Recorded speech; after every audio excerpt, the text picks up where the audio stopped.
Okay, now I am at my good old friend Stanley Roth's house, and he's showing me his amazing collection of taxis, particularly London taxis, although there's a New York City taxi cab here and several other continental cabs. Oh, that's the what's that one? They were made in Kalamazoo, weren't they? Oh, the Checker, yes. Yeah. Yeah. Checker. See, I know my stuff. And there's the FX4, the one which I had. My one was 1978 model, which was one of the last Austin ones, wasn't it? Yeah, that's right. And okay, you want to show me this, Okay. which is Austin low This loading is the taxi pre-war cab, and Man and Overton's. But you never had one of those. No, Your I've first driven- one was an I've driven FX. one. I've driven one, and the price in 1938. £395. That's daylight robbery. Yeah. And they're all the registrations. Oh my God. So when you look at a taxi, one of these vehicles, you know, the Yeah. FX, the low loader. Oh, that's is that the one we're looking at? Yeah, Here, that's what yeah. we're looking at. Yeah. And that's when it was commissioned as fire engine. And with the suitcase in it. No, that's hose pipes. Hose pipes. Yeah, it's a fire engine. Oh, it was used as a fire engine in the Oh, war. yes.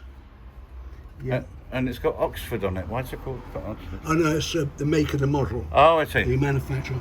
Well, that's the. But when after the war, or just prior to the war, Yeah. Nuffield, which is Morris Wolsey, Right. designed a factory-built cab because cabs were coach-built. But it was not by Austin.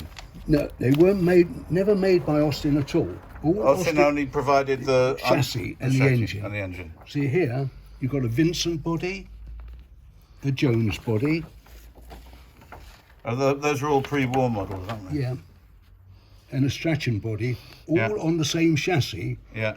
There was about a £5 difference between which one you wanted to buy. Yeah. Because Austin's originally Man and Overton, gotta be careful I fold it, this is an original one. Yeah. Man and Overton imported French cabs. After the Great War, Yeah. the government put a heavy import duty on foreign vehicles. So Overton went to see Austin, and they agreed to make a chassis. And Overton was based where? Overton was based originally in Pimlico. Offices opposite Victoria Station, Lower Belgrave Street. Did they have actual coach works there? No, they never had coach work. They sent them out. They sent the chassis out. Oh. And then, just before the war started, Yeah. Nuffield, William Morris, he decided, because it's silly having a chassis and putting bodies on. Yeah. Why don't we build a factory-built cab? So, Was that the FX3 came in? no, Oh, before that. he had designed, The Beardmore. no, the Beardmore, he designed this cab, the Oxford. Oxford taxi cab. Yeah. And one was licensed in 1939. Is that when this brochure is from? No, this is the 1946 brochure. Well, that reminds me of we had a car, a Morris 8, that's very similar looking. That's the Oxford. The prototype ran 300,000 miles during the war. How the man got petrol, and I know somebody related to the person who drove it, and I knew the person who drove it. What did it look like on the other side? Did it have Yeah, it was open. a luggage? It was open, yeah. And I mean open, it was like the pre-war cab. Yeah. Completely open. There was no protection whatsoever Yeah. there. That's for suitcase. Yes, for suitcase, Yeah. open side. And see again, the chassis Wolsey engine, and that was the first post-war factory-built cab. So Man and Overton approached Austin again for a new chassis, and they went to a company called Car Bodies. Which is bringing us almost up to date. Car Bodies. Were they based in London as well? No, Coventry. Coventry. They pressed that body for Man and Overton. That looks a bit like a FX3. That is the FX3. Oh, that is the FX3. It is the FX3, but this is the first brochure. It's just not even a brochure. This is the actual Austin brochure. Oh, they're beautiful. I love those cars. And I know somebody who's got a cab which is actually older than this. Yeah. His registration is KXT. And it's still serviceable? It still drives around? Yes, his dad's cab. It's his dad's cab? Yeah. And so he just keeps it in memoriam? Yeah. And there's a suitcase, yeah. You shouldn't, but police wouldn't allow that. But that's got a side bit there. The police wouldn't allow you to put a suitcase in there? Because it obscures the Hackney carriage plate. Oh, you mean this? With the open boot? Right, Yeah. And that's when they first started having the back-facing pull-down seats? No, they've always had all these cabs had pull-down seats? Pull-down seats, jump seats. Jump seats. Yeah. But what I found out is the hire car, which has got the identical body, does not have the identical steering. That's got a 25-foot lock. That has not. The Man and Overton's did their own brochure, and the price of the cab. Well, the first one was $395. Let's say $795. It's actually I was right. No, it's 900. You got purchase tax. Oh yeah, but I mean I was ballpark. Wow. So then along came the FX4. And Sid James was driving one of those in the series Taxi. Yeah. And also the Carry-On Cabbie. But I can remember seeing him, watching it, expecting him to be ha-ha. But it wasn't a comedy series. Right. Because he, in one episode I saw, one was very, very small, he actually got attacked and beaten up, which is not funny, ha-ha. No. This is the first FX4 brochure. Yeah. That's in English. That's the same brochure. That's Austin of England. That's Swedish. Oh. This one I'm waiting to get my hands on. That's not a brochure. That's just the first time in America. Yeah, but I'm waiting to get this brochure. It looks bizarre, doesn't it? An FX4 with a it's got yellow cab. Checkered yellow cab. That's the FL2, which is the same as the FX4. Yeah. Same brochure. One's manual, one's automatic. Why they did that, I don't know. Now, this brochure. Yeah. Diesel hire car. And it's getting saluted. With the RAC. This is in Dutch. All right.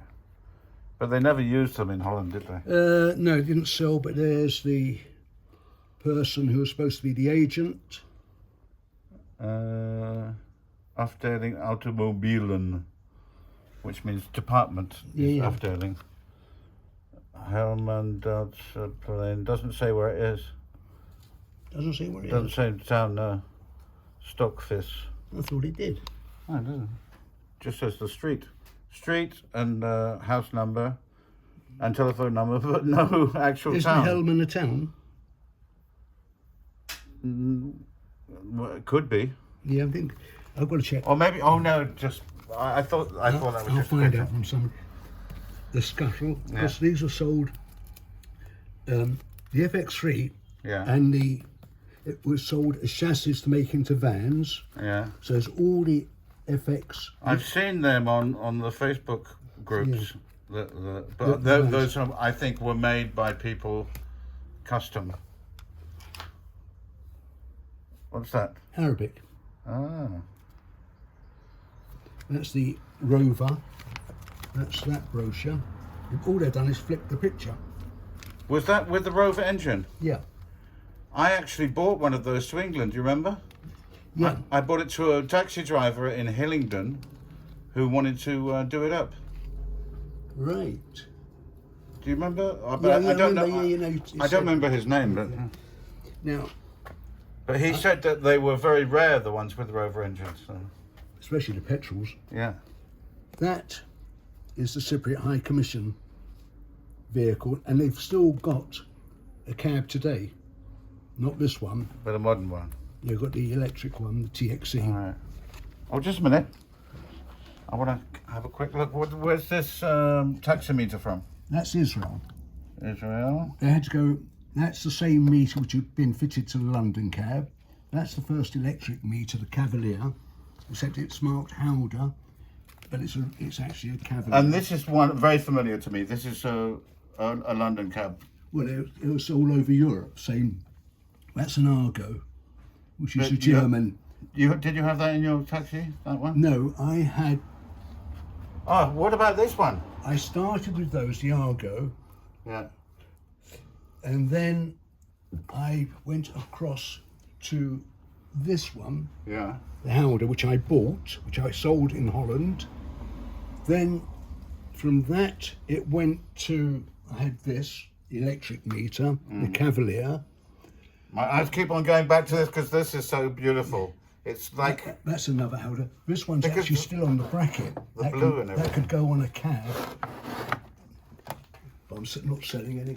no, but this And this that's is just it's aesthetic value is That's it- right. And that's Really? that's my last meter. your last professional meter. Yeah. You I had that up actually bought until it. 2020. Yeah. I had that model because originally I bought this one, and as they changed models, I about bought this that one? one. This one Oh, looks that one there. it looks very contemporary in a Yeah, way. it didn't do very well in London. Ah. That's a Hong Kong one. There's another Hong Kong one up there somewhere.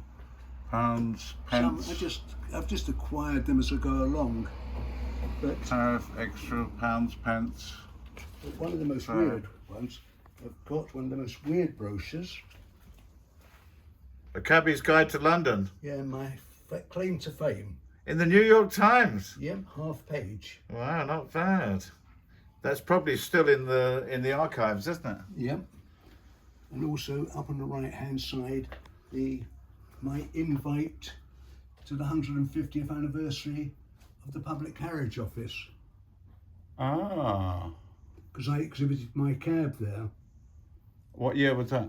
It's See. 2000. Oh, not that That's long. when London became changed from being the nothing to the Greater London Council, Greater London Authority. Was that your license number at one point? No, that was a gift Oh. from the carriage office for exhibiting my cab. Oh, for the 150th. Oh, yeah, I get it. That's why I've got the. But is that the license you used to have? That's a London badge. You'd have it dangling down. Yeah, we'd have it pinned to your jacket. City of Glasgow. Yeah. So fascinating, fascinating. Yeah. So that's my. But the other part of the collection's in here.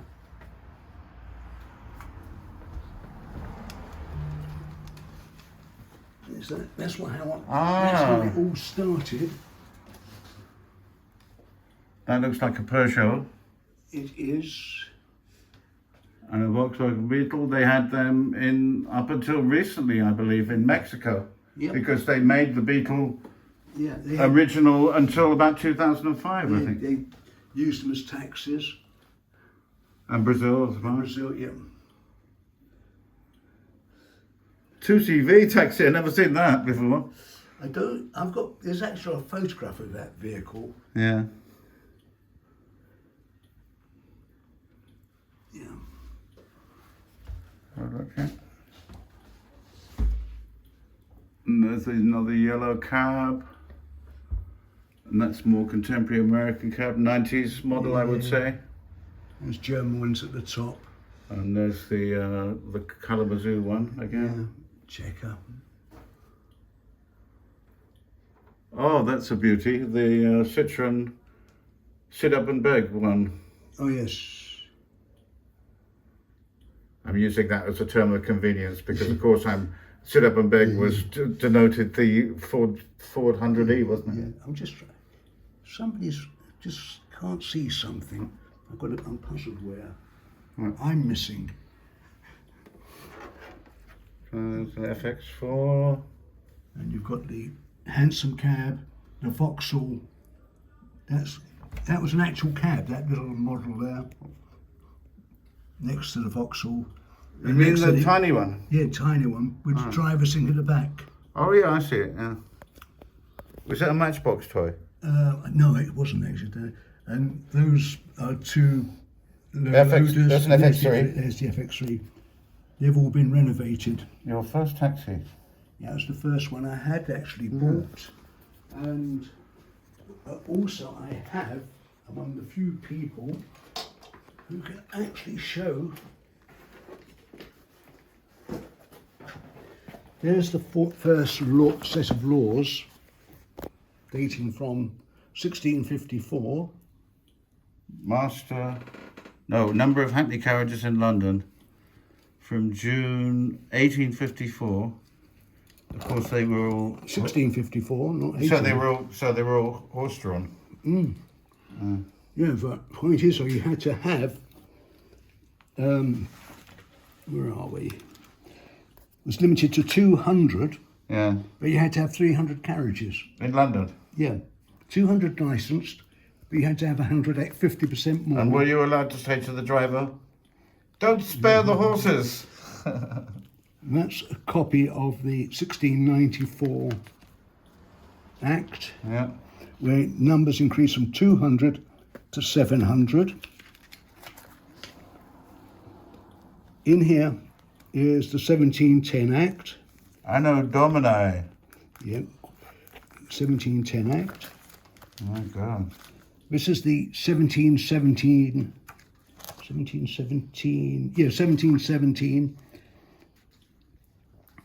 Also, But of course, there were still horses on the road until. till 1947. Really? The last horse cab was 1947. God. These are originals. 1768 Act. So a lot of people that you knew, your contemporaries, when you started, they all started with horse. Yeah, but the most important act, which a lot of cab drivers don't realise, is this act here, the 1831 Act, Yeah. which is a copy because. And what's so significant about that one? Right. Well, as I said to you, there's a limited number of cabs. Yes. And, right. Okay. Before 5th of January 1833, bearing this as an 1831 Act, not to exceed 1,200. Yeah. Okay? After. Without limitation to numbers. So, that's when limitation was abolished. And before there were motorised taxis. Well, yeah, before there were motorised cabs. First motorised cab was 1897, was the Bearsey Electric. So that's all the laws up to 1843. But in theory, you could still go jump in a cab and go and pick up a customer. Yeah. Yeah. This is the 1853, 1869.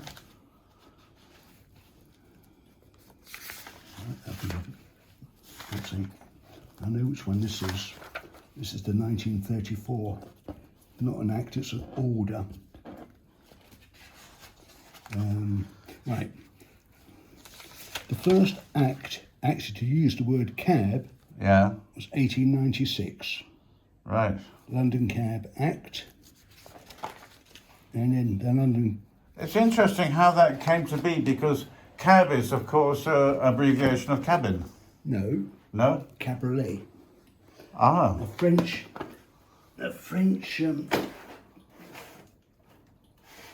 So cabaret means taxi in French? No, it means cab. Yeah. Taxi came about because of the meter. Because of what? The meter. Oh yeah. They fitted a meter that tax is Yeah. pay a tax. So they fitted a taxi meter to a cab. But they In call it. America, it was abbreviated to taxi. The word taxi, it comes from America, actually. But a lot of other countries use the word. I mean, in taxi. France they use taxi. Yeah, the whole world does. Yeah. I mean, even the other thing, Israel does not. The translation, is it? I'm just trying to think of translation on Monet. No, I may be wrong. Okay, Stanley, my arm's getting tired now. Okay. And so this concludes the tour of Stanley Roth's wonderful taxi collection. We'll have a walk through to the Sutton Okay. High Street.